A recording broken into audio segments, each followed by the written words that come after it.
हमारे ऋषि मुनियों ने वरुण देवता की पूजा का विधान किया।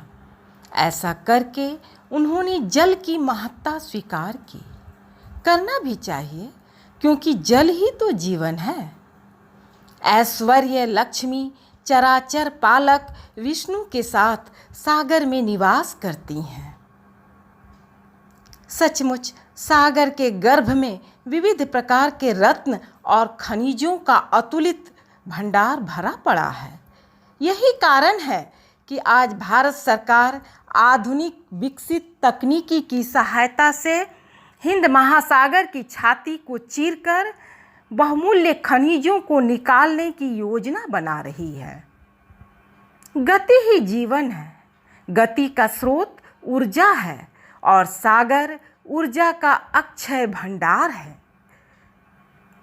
आज हम समुद्र में बॉम्बे हाईवे से पेट्रोलियम उत्पाद प्राप्त कर रहे हैं। ऊर्जा संकट निवारण के लिए वैज्ञानिक सागर की लहरों से विद्युत उत्पादन की योजना बना रहे हैं। भोज्य पदार्थों का विटामिन युक्त होना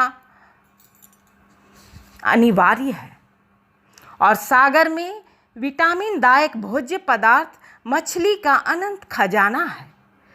जापान, चीन, श्रीलंका और विश्व के सभी समुद्री भूखंडों के लोग मछली को अपना महत्वपूर्ण भोजन मानकर मत्स्य व्यापार में लगे हुए हैं।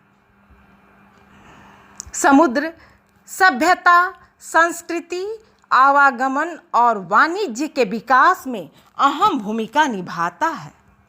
अल्प श्रम, खर्च एवं अल्प समय में मालवाहक दैत्याकार जहाज सागर के वक्ष को रौंदते हुए एक देश से दूसरे देश में चले जाते हैं। धन्य है सागर की सहनशीलता। यदि सागर नहीं होते तो मानसून नहीं होता और वर्षा के रिमझिम के अभाव में संपूर्ण सस्य श्यामल भारत गोभी की मरुभूमि सा दिखाई पड़ता। अनमोल मोती, शंख, मूंगा, अलंकरण, औषधि एवं जीवन शक्ति के लिए नमक सभी हमें सागर ही मुहैया कराता है।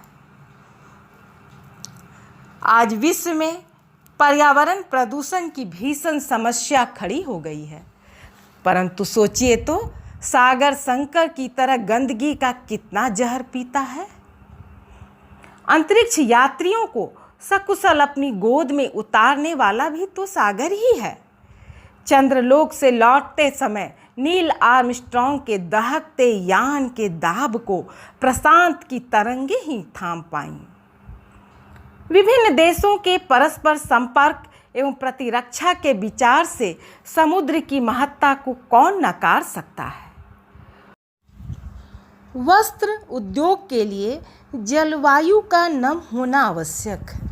स्फूर्ति और कार्य कुशलता के लिए समुद्र किनारे अवस्थित मातदिल जलवायु वाले भूखंड ही उपयोगी होते हैं। और ये मसालें, ये नारियल के पेड़ सभी समुद्री जलवायु के ही तो प्रसाद हैं।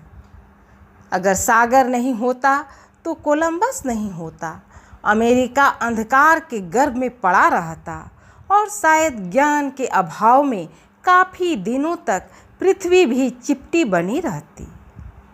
माना कि पृथ्वी जल के कुछ भाग का शोषण करती है, पर सागर जितना पीता है उस पर गौर कीजिए। समुद्र के तटवर्ती नगरों के आशातीत विकास में सागर का योगदान कम महत्वपूर्ण नहीं है। लैमिनेरिया वनस्पति, आयोडीन, पेट्रोलियम और बहुत सारे खनिज रसायनों की प्राप्ति के लिए हमने सागर की शरण ली है। इतिहास के विद्यार्थी जानते होंगे कि प्रागैतिहासिक काल में समुद्र मंथन से 14 रत्न प्राप्त हुए थे। सागर सचमुच कितना भावुक है। चांद को चूमने के लिए वह किस व्याकुलता से उसे पकड़ने के लिए अपनी बाहें बढ़ाता है। सृष्टि के सृजन और संहार की कथा भी तो सागर से जुड़ी हुई है। मत्स्य अवतार और कच्छप अवतार को सागर से कितना प्रेम रहा। वैज्ञानिकों की मान्यता है कि अमीबा नामक प्रोटोजोआ से ही प्रथमतः जीव की उत्पत्ति हुई। सभी जीवों के जनन का महत्वपूर्ण कारक सागर ही तो है। आधुनिक विश्व को एक परिवार का रूप देने में सागर की अहम भूमिका है। यह एक अंतर्राष्ट्रीय संपत्ति है जो व्यक्तिगत संपत्ति के लिए छीना झपटी का मजाक उड़ाता सा प्रतीत होती है। समुद्र के किनारे सूर्य स्नान करने वाले लोगों के झुंड को कभी आपने देखा है? मैं तो समझती हूँ कि आज की सभ्यता, संस्कृति या यूं कहिए कि मानव जीवन का विकास ही सागर की सहायता पर बहुत हद तक निर्भर है।